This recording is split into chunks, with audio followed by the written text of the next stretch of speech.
Camera for Donny. Go for Donny. Sound for Donny. Go for Donny.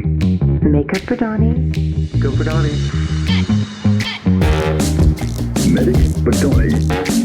Go for Donny. Grip department for Donny. Go for Donny. Production for Donny. Go for Donny. Billy for Donny. Go for Donny. Billy Dunston. Hey, dude. Welcome to my podcast. Thanks for coming on. How you doing? I'm doing great, man. Oh, man, it's so good to see your face. It's been, a couple years since we've worked together? Yeah, time flies. It's crazy. I think it's been 2 years, but Yeah. I mean, of course, I follow you on social media, and I see everything that you're into. So it's really cool to have you.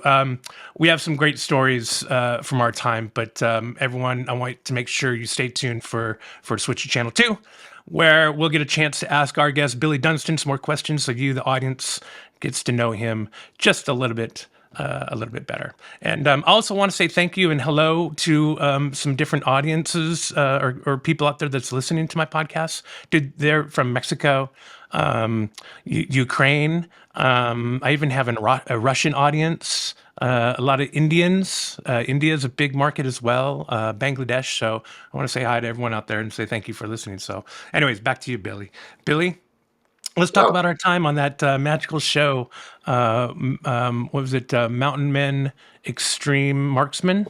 Wasn't that the Ultimate Marksman. ultimate? I'm sorry, you were the ultimate marksman. Dude, let's talk about your episode, man. How was it? What did you do?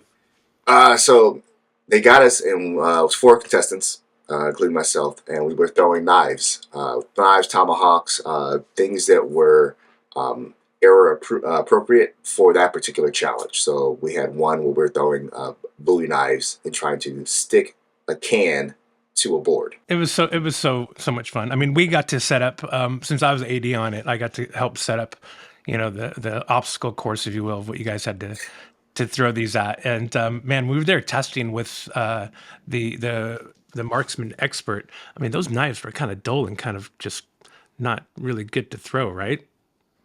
Yeah, like there's from the stuff that I do now, like there's a kind of a happy medium about how sharp you want it. Because I mean, like for example, the can, if it's so sharp that it's just going to like punch straight through it and cut the can in half, then you're never going to pin it to the wall. Right. Yeah. Now, you still doing any of that competition? Not really, and I can go into a story about that. I think the time limit for how they found me and all that, I think that's up now. Good. Let's hear it. Maybe I didn't know this. So how they found me is I think they went through my Instagram or something, and they saw me just like throwing axes at axe throwing place, and that was like really the first time I had thrown axes. But I hit a couple of bullseyes. It was cool, haha, fun. And they hit me up, and they're like, "Hey, like you can do axes. Like it'll be just a whole bunch of beginners." I'm like, "Okay, this sounds kind of fun." And they're like, "Yeah, it'll be a survival show. So you'll actually be survivaling, like going over distance, staying the night, doing all that kind of stuff." I'm like, "Oh yeah, I can like completely smash that. The knife throwing, we'll see." And then they're like, "Okay, well, you'll be fine. You'll be fine." So they're like, "Hey, you have your own throwing knives, right?" I'm like, "No, man. You guys like found me on the internet." They're like, "Oh no, it'll be fine. It'll be fine." And then like the whole rest of the show was things like they would ask me on the spot where they were almost like a setup. So it was one of the interviews. They're like, "So Billy, we heard that you didn't bring your own knives." And I'm sitting there like, oh yeah, the airport, man. Crazy, man. It's Southwest and I was like, oh my God, they're really gonna try to put me on the spot. And then like later on, because I mean, obviously the other people, I think Walden was like 8-time axe throwing and knife throwing champion. Yeah. Yeah, all these people were legit. And they're like, Billy can throw really hard. And like that was like my time. Like, that's what I got going for me. Not an 8-time world champion or anything like that. Oh my God, that's so funny. Wow. So wait, so this was supposed to be like a survival show first before it morphed into just a competition show? Yes, that's what I was pitched. That's what I was gearing up for the whole time. They're like, hey, they're going to provide you with X. You have to survive for this long amount of time. And when I got out there, it was not that at all. Interesting. I didn't know that. I mean, I think that would have been cool. That would have been a cool, part to that show. I mean, I thought it was fun. I thought it was pretty good. It was well put together, and the competitions were good, and it was entertaining. I thought, but I think it's just the right time and place for every show. To find that audience, and plus at a time when there's so much content out there. I mean, this is crazy. So, but dang, that was a lot of fun. That was up in Montana. We had a good time. Mhm. But I was just thinking about this and you, and I'm like, I think the Army really gravitates me towards people. So, I mean, I'll pass up anyone else. I don't care if you're famous or who you are. If someone else that I see is either a vet or is active duty or something, and I'll go right to them, and just strike up a conversation. It's just that strange brotherhood of the Army. One, and then if you break it down a little farther, the infantry. Yeah. And then you could break it down farther, but I'm not a ranger. So, oh yeah, that's right. That's right. Billy's also a ranger. Yeah. Can you tell me a little bit about your time in the Army as a ranger? So I served active duty with 2nd Battalion, 2nd Ranger, so 275 out of Fort Lewis. I was there from 2006 to 2011. Wow, very five, cool. 5 deployments and a Purple Heart. Oh my gosh. Well, thank you for your service, and I'm glad you're okay. Any kind of shit. So what I wanted to do is this show it came out of all these crazy stories that I've had from set, and they're fun, and we've told a lot of them, and we're going to continue to tell some more. And so it's really good that you worked on a show with me. So because there was some shenanigans that happened on that show, it was interesting. It was challenging, but it's kind of cool that. I think that this can cross over into military stories as well. And that's what I'm trying to do, is branch out to some of my veteran friends or active duty friends that served, that will be able to come on and tell some stories from their time in the military. So, I mean, I know we did some stupid shit all the way from basic training to active duty, the way we treated soldiers upcoming. And it was a rite of passage. And it was, I don't know, it was part of training as well. Like I remember one time, my first time, getting told to go get the key to Whipple Field. Well, Whipple Field is a field, like a parade field at Fort Myer, on this hill that kind of overlooks Iwo Jima, in the city. And there's no gate or key. And so here I go looking for it. And of course, whenever, you ask someone, they kind of chuckle and they're like, oh yeah, you're new. So it wasn't malicious, but still, like, you feel like an idiot, and then you want to send people down that path. So do you have any fun stories like that from your time that you could share? Yeah. I'll not say his name because we're actually buddies now. Now that we're both out. But after I got out of active duty, went to the National Guard, ended up in the National Guard in Oregon, and we had this kid, and I try to be. Or tried to be, a decent NCO in terms of, I'm not going to smoke guys. I would rather smoke guys than put them on or counsel them and make it on paper. Because a lot of guys are young, they're stupid. I remember being there. So they don't need paperwork to follow them. They just need, someone to reach them a certain way. And there was this guy, I think he lived maybe 20 minutes from the unit. I lived 45, and I made it there 10 minutes early before. If we were 6, I'm there at 5:50, and then formation's at 6:30. So that's standard. You get there early. Yep. This kid would show up like during formation, and I was just losing my mind. And multiple times, like I would smoke him on Friday, and we show up for Saturday, and he'd be late Saturday. I'm just like, I don't know what to do. So eventually I had him just mopping and this is Portland.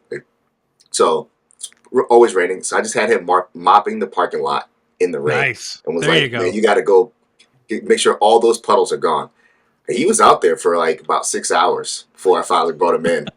And that was kind of one of the changes of like, his attitude started to change after that, and he was more consistent. But I was like, finally, this is like the one thing. Like, it has to be so stupid that there's no way you could it's mistaken for something else. What an idiot. I mean, but we've all been there. We've all done stupid shit, and, we've gotten smoked. I'll never forget Drill Sergeant C, Drill Sergeant Cody, and Drill Sergeant Dorsey. My 3 drill sergeants, man, they were just There was something else, and they would totally mess with you, but rightfully so. And I think I was actually in during a time where they tried to phase out like any, I don't know, any kind of punishment, any kind of vulgar language at all. They were giving out stress cards to yeah, some was it a platoon or a battalion behind us? They were testing it out and gave them stress cards, and you're like, what the hell is this about? Like you know, so you think back and you're like, okay, I made it through unscathed, and then I made it through for a reason. So, and I have some funny stories to tell. You know, like we had this dude named Choquette. He looked like a Simpson character.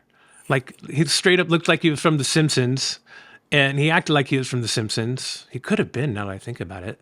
But you know, you just think about these fond memories, you know, of these idiots that you're with. I don't know. I mean, mine's a little farther back than yours, and that one, right? And you were at Benning as well. Yes. Nice, nice. And the what is it called there now? I don't know. It was Sand Hill before. It was Yes. So Sand Harmony Church, Hill. Sand Hill. Yeah, it's probably not changed. Funny on that is, so I'm actually having a kid here soon. Oh, congratulations!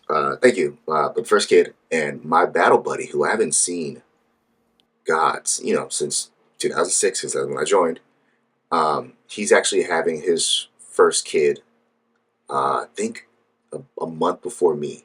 Like they're planned like a month before me, and this is like we haven't planned this. I mean, we talk to each other maybe like once a year just to kind of keep up, but I Yeah. haven't talked to him in, you know, like I feel like at least a year and a half had gone by. And then I saw something on Instagram. I'm like, dude, no way you're having a kid like almost at the same like time frame, like about a month, like a month or 3 weeks. Like it's pretty close. I'm like, you know, that's just wild that like my battle buddy from then would be having a kid at the same time. That's pretty awesome. Is he close by, or is you know, No, he's in North Carolina. North Kakalaki? Isn't it crazy the friends that you make and how everywhere around the world and the U.S. they are? You know, it's fun. It's a cool thing about my job is I get to travel around a lot for work, and it seems like I'm always going to places where I have a friend, a lot of Army friends, you know, that I get to hang out with and see every once in a while. One just hit me up today or a little bit ago asking if I was okay with all what's going on around LA. So it's always good to have those friends, you know, man. I mean, a lifetime, you know, and they're good to talk to as well. Now, how long you been out? About 2019. Nice. And then what did you do after that? So I originally had wanted to train for a sports team up in Portland because I was going to PSU at the time. Pandemic shut down, like everything, and I had like just started, like kind of a little bit of modeling, but nothing serious. And when everything shut down, one of the things that sucked is that that was the year that I was supposed to do all my internships because Portland State University is a D1 school. So like my ultimate goal was to just be a sports trainer, you know, for like a D1 school, like a strength and conditioning coach for, I don't care what team. It could have been basketball to, I don't know, chess. I don't care. Doesn't matter. It's just like, you know, like there's something cool about taking athletes and like seeing them achieve like just another level of fitness. Yeah, helping them. Yeah, yeah. But all that stopped. So I was like, man, maybe I should lean into this acting thing. So got a bunch of books. Once people started doing online classes, started taking online classes. When people had in-person classes, small groups, I took those, and yeah, I just started working out. I got my agent in 2000 or 2021, like the really beginning of that, and it just ball's been rolling since then. Oh, that's really cool. I mean, you know, it doesn't work for a lot of people and it's such a grind, you know, which I was going to ask you about the industry and how you see it, you know, on your side of things. Cause I mean, it's still, I mean, it's January, it's early, you know, but it's still kind of slow. So I really hope, you know, things change, but it sounds like you're getting work and it looks like you're getting work in, you know, all types of areas. So like video games, you know, I see all your shoots you do with video games, man. That's really cool. That must be some fun stuff being able to throw your gear back on and, you know, and do a little action and then be able to stop and take it off and go home. Yeah. So that's one of the things I've been lucky for is that I got hooked up with this company called TACAS, and they're a third party. They do media for everyone from Call of Duty to Oakley to SIG and FLIR. I mean, if you've been to SHOT Show, which is like for people who don't know, is probably I think the largest firearms first responder kind of EMS type show in the world or convention in the world, and they do a lot of their media. So like, I mean, I've seen my face, 20, 30 feet tall Wow. at these places, like, with firearms or selling helmets and stuff like that. That's really awesome, man. That's got to feel good. Yeah, it's super. It's cool because I haven't been yet in person, but everyone's like, "Oh, you're here." I'm like, I'm there with you in spirit.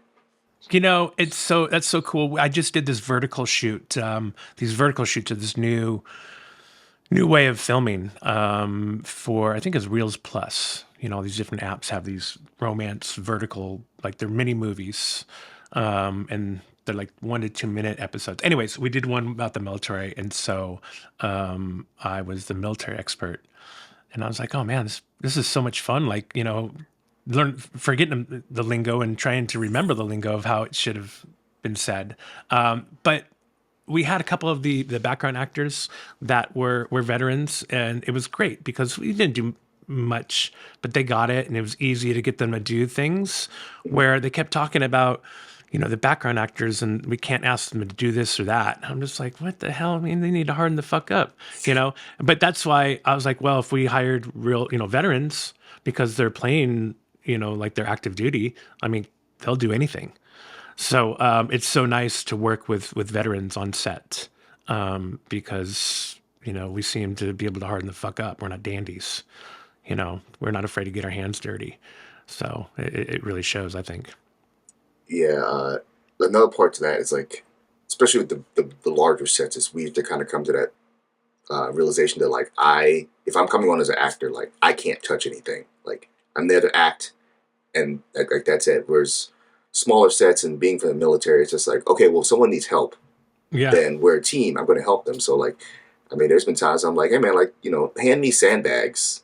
I can't break those. Like, like it's not a big deal. And they're like, no, you can't do that. You can't help. You can't X, Y, Z. I'm like, no wonder it takes so long for us to move from, do a location move or a company move. And it's like, I got hands, man. I can't break the sandbags, but yeah. I know. You're right. On the larger shoots, the union shoots, yeah, that's a no-no. You stay in your lane. But on non-union, smaller shoots, you definitely help out. And I'm the type, I can't just stand there and watch people load gear and carry sandbags and gack. I just can't stand there and watch them do that. So I'll always, lend a hand. And I want to get the hell out of there as well. I don't want to stay around and do nothing. But that's awesome. So you found a career. Your career now is modeling and acting. Actually, acting, modeling. What would Zoolander say? An actor / modeling? Modeling / was that Ty or one of those guys? That's funny. Oh man. So any other fun stories from the Army? I mean, I can think of. Oh man, we did so much stupid shit. I mean, and especially in the field. Man, I hated it. I was always I could run fast because I played soccer, and my LT was on my soccer team, and he had longer legs than me. So since we were friends, I was his RTO, and so wherever he went, I went. And man, he would walk so damn fast. And that's back when we had these the radios were called the Prick 77s. Oh my God, they're a big pack, like a big huge big whip antenna, and you have like an extra battery or two. But God, that sucked, man. I remember thinking, why did I run so fast in that run? So that way they knew that I could run fast. So they always made me run in the faster group or be the RTO with the LT that walked fast. I'm like, why did I do that? But I did. But I was so immature, like back then. Like, I mean, I wanted to get out so bad. I did my time, and I was like, I'm gone. I really wish I would have, stayed a little longer. Been a little more disciplined. Like how many years did you do? I did was it 13 total? So 13 total. Active duty and the guard. And the guard, how was it getting out and going to the guard? Because I got out and I tried doing the reserves, and it was a drill sergeant unit. And I was just like, I can't do this. Like, that's not me. And I wasn't that, I mean, they were just like weekend warriors, especially coming from active duty.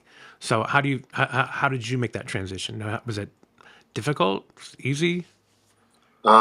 So when I first got out, I went to the Maryland Guard, which was a completely different unit. They're not. I think they got disbanded in 2015 or so, right after the Baltimore riots, or because we were a Recon Cav unit and also airborne, and they didn't see like a use for that anymore because I don't know, they were just drawn down because I think we were only one of three uh, Recon units in the Army that was with the National Guard. And the nice thing about that is that because you work in such small units, I mean, you're working as a detachments, which is like 8 guys max. Uh, Big boy rules, and a lot of guys were from 173rd, from Ranger Battalion. We had a couple guys from SF. So it was dudes that had but we had one guy. He was Muma.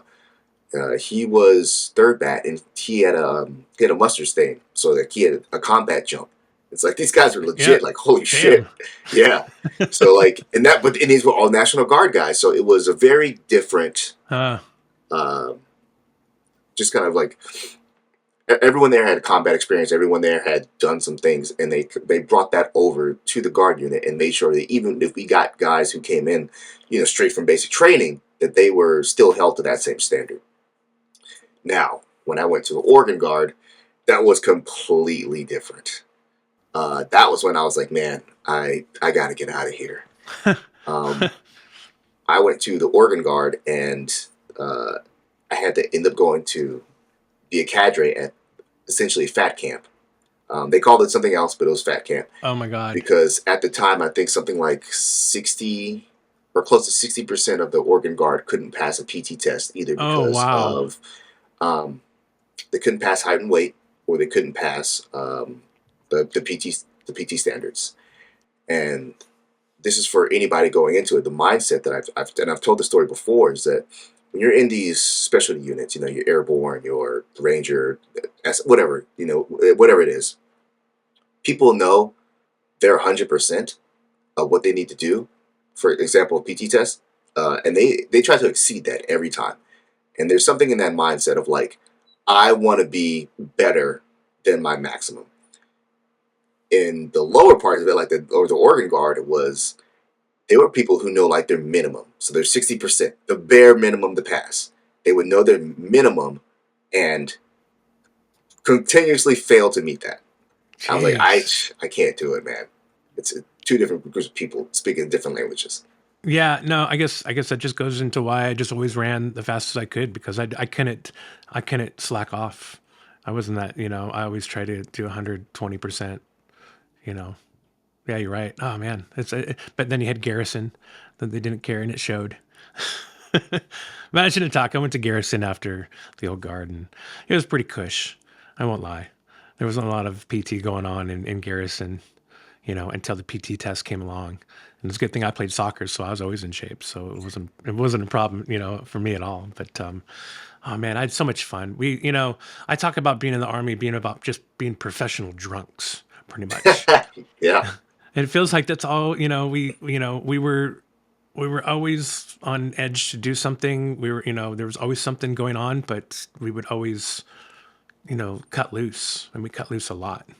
I mean, do you think that's across the board for all units there, Billy?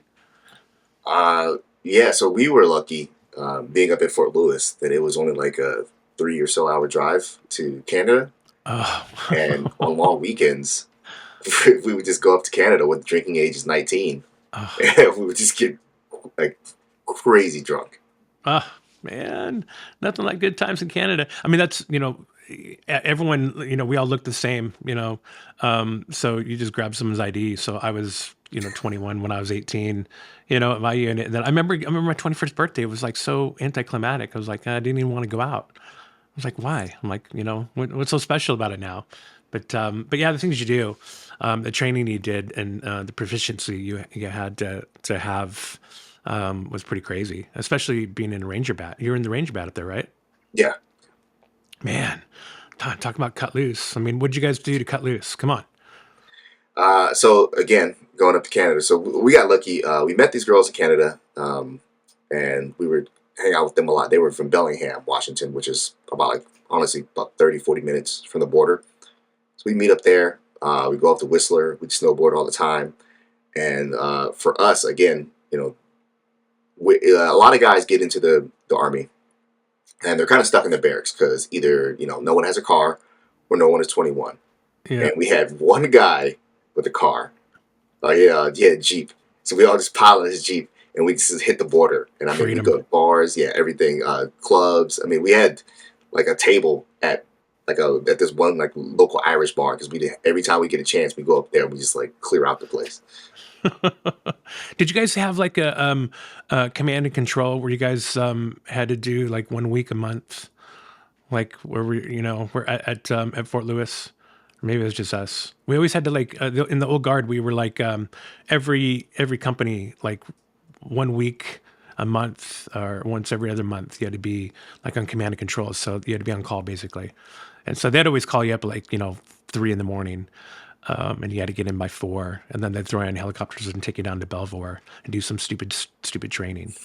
But man, it sucked because I mean, we didn't listen. We would still go out and get drunk, and you get called in, and you're like still drunk trying to get your ruck and everything together out in formation to get on helicopters, and just man. Of course, the pilots knew you're drunk because they'd be like they'd fuck with you.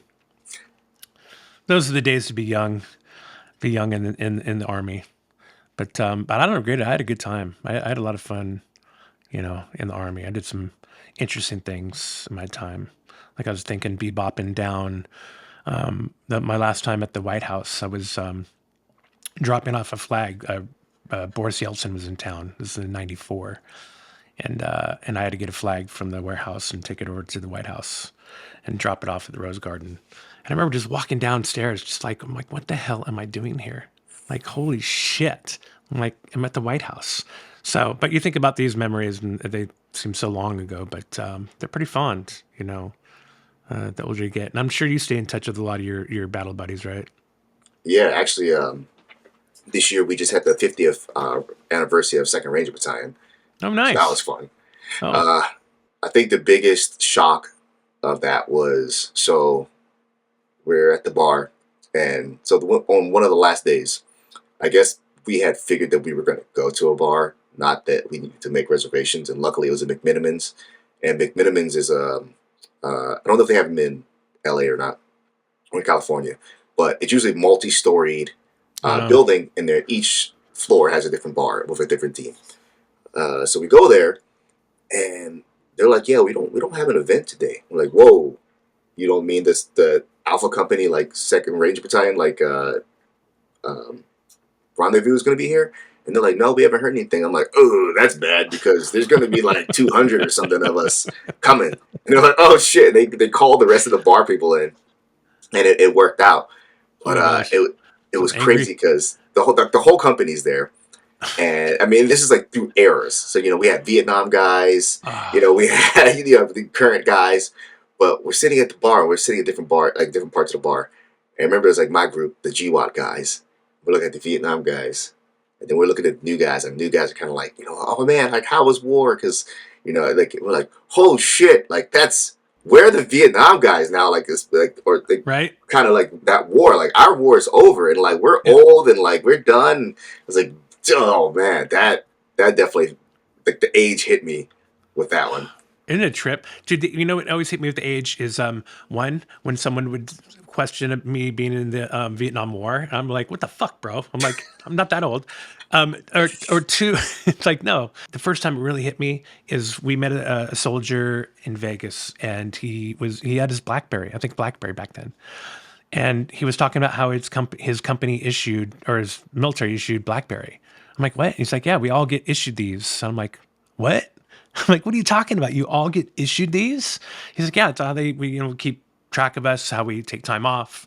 It's our calendar. And I'm thinking back, I remember going in our first sergeant's office, man, and it's like a board. It's like this, just a wall. And on the wall, they have nails, right? And on each nail is like a little circle, and it has your name, right, for each company. And that's where, if you're like on, active duty, or if you're on, disability, or wherever you are on leave, that's how they move you around. That's how archaic it was. So when I see this kid with this BlackBerry, I'm thinking, holy shit, I'm old. I'm like, that or Gore-Tex, because we weren't issued Gore-Tex. I think we talked about this, I think when we were in Montana. Not that I have an issue with it at all, but we had like canvas and like the shittiest like cold weather gear, man. It was horrible. It was horrible being a grunt. So yeah, whenever I see those age gaps, I feel it too, Billy. I'm like, I'm old. Yeah. But it's cool. I encourage anyone, like any young kids that question the military, even in this time where it's really uncertain what the hell's going on. I still encourage it because there's so many good jobs, skill sets to learn and have, and to be able to transition, to the civilian world. Unlike, in my time when they didn't really have that many MOSs, and it wasn't that easy to transition from 11 Bravo to, anything. So, but yeah, you live in there. So, but I'm really glad I did it. So I'm sure you are too. Yeah, I mean, especially now with the post 9/11 GI Bill, you go to school on it or transfer it to your kids, and there's so many benefits you get for doing a active duty full years or full term, and then you can go do whatever you want. And like 4 years seems like a lot, but it goes so fast and it It's so sets you quick. up. Yeah, It's so quick, especially what you're doing because you're always busy. It's not like you're in school where you have summers off or all these breaks. I mean, because you get your leave, but you're pretty busy. I mean, we were training all the time. If we weren't doing ceremonial training, we were off doing grunt shit. So it's not like we had a lot of time to do things. So the time did cruise by. You know, God, I just wish we didn't have like these smartphones back then, or else I would have had more photos.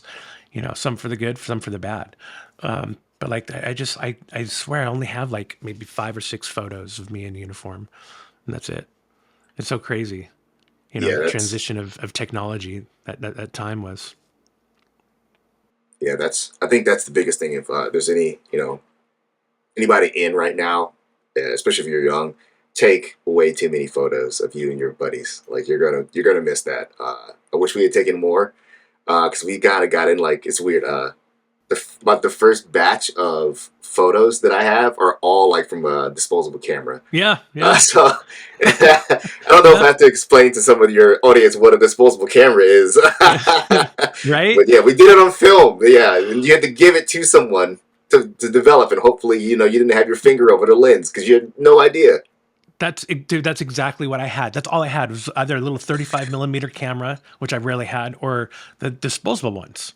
And you would take those out. And there's no photo zoom or like, there's none of that crap. I mean, it just looks like crap. And then, yeah, you have to develop them and you have to hang on to them. And if you don't store them right, then they stick together. So you don't have any memories, unlike today where you can take all these memories and store them on the cloud and have them for years. So, yeah, you're right. Take all those photos, enjoy those memories because, they're fun to reference. And then they're fun to come on and chat about on Go for Donnie, Yeah, about some crazy experiences you may have had in the military, So, but dude, it's always good catching up with you, Billy. I just want everyone to stay tuned for Switching Channel 2 next, where we're going to get to ask Billy, 5 random questions that the audience really wants to know about. Don't forget to check out my website at gofordonnie.com. Billy, this is not only an audio podcast, but it's also a video podcast, as you can see. So that's on my YouTube channel at Go for Donnie. So don't forget to check that out. And I also have a bunch of merch. I usually have it, and you know what? I don't know where it all is, but you can go to the website. I have hats, blue and black hats, and some cool Oh, I know. I have my stickers here. See, my Go for Donnie stickers. I'll have to send you a little nice. package, and Yeah. little Go for Donnie, Go for Donnie sticker. So, but anyways, come check it out. Thanks, Billy. I can't thank you enough for coming on, dude. It's so good to see your face, man. I'm so glad you're doing so well. I mean, I do track what you're doing, and I think it's really cool. So remember the little guys when you're blown up to this big action star, man. Billy Dunston in something or other. You can do it. And as my mother-in-law always says, hashtag HTFU. HTFU, Billy. Thanks for coming on, bro. I appreciate you having me. All right, man. Take it easy. You too. Production for Donny. Go for Donny. Locations for Donny. Go for Donny. Habitat for Donny. Go for Donny. Hey, Donny, what the hell are they doing?